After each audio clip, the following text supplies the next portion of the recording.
ಅದಕ್ಕೆ ನಾನು ಯಾರ ಮಾತನ್ನೂ ನಂಬಲಿಲ್ಲ. ಹಾಗಾದ್ರೆ ನಿಜಕ್ಕೂ ಅಶ್ವಿನ್ಗೂ ಪ್ರಿಯಾ ಕೊಲೆಗೂ ಯಾವ ಸಂಬಂಧನೂ ಇಲ್ವಾ ಸರ್? ಅದ್ ನಿಮ್ಗೆ ಹೇಗ್ ಗೊತ್ತಾಯ್ತು?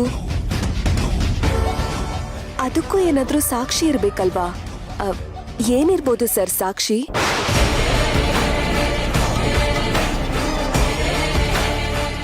ನಿಜ, ಸಾಕ್ಷಿ ಇದೆ. ಹಾಗೆಲ್ಲ ಸಾಕ್ಷಿ ಇಲ್ಲದೆ ಅಷ್ಟು ಈಸಿಯಾಗಿ ಕೇಸ್ನೆಲ್ಲ ವಿಡ್ರಾ ಮಾಡ್ಕೊಳ್ಳೋನಲ್ಲ ಈ ಕರ್ಣ.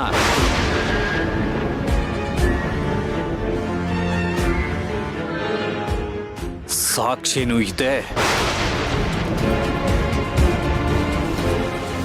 ನನ್ನ ಮಣಿನ್ ಕೊಲೆ ಮಾಡ್ದೋಳು ನನ್ನ ಕಣ್ಮುಂದೆನೇ ಇದ್ದಾಳೆ.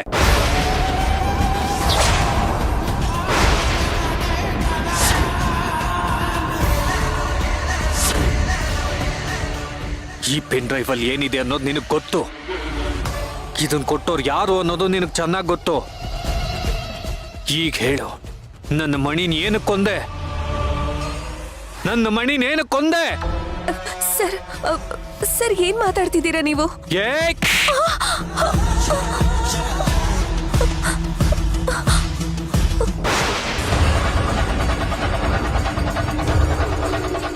ಗುಟ್ಟಾಗಿ ನನ್ನ ಮಣಿ ನೀನ್ ಕೊಂದು ಅದನ್ನ ಅಶ್ವಿನ್ ತಲೆ ಕಟ್ಟಕ್ ಹೋಗಿದ್ ವಿಷಯ ನನಗ್ ಗೊತ್ತಿಲ್ಲ ಅನ್ಕೊಂಡಿದ್ಯಾ?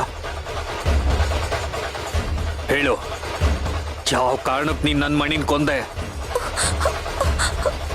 ಮಣಿನ ಕೊಲ್ಲೋದಕ್ಕೆ ಅಶ್ವಿನ್ಗೆ 1000 ಕಾರಣಗಳಿತ್ತು ಅಂತ ಹೇಳ್ಬೋದು. ಆದ್ರೆ ನಿನ್ಗೆ ಯಾವ ಕಾರಣ ಇತ್ತು? ಮಣಿ ನಿನ್ಗೇನು ಅನ್ಯಾಯ ಮಾಡಿದ್ಲು?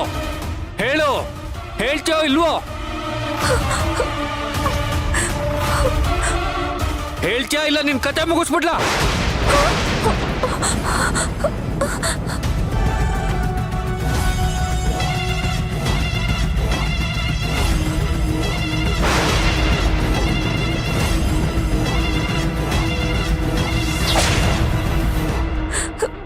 ಸರ್ ನನಗೇನು ಗೊತ್ತಿಲ್ಲ ಸರ್.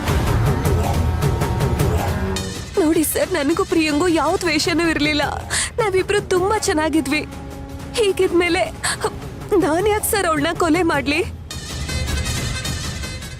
ನಿಮ್ಗೆ ಯಾರೋ ಸುಳ್ಳು ಮಾಹಿತಿ ಕೊಟ್ಟಿದ್ದಾರೆ.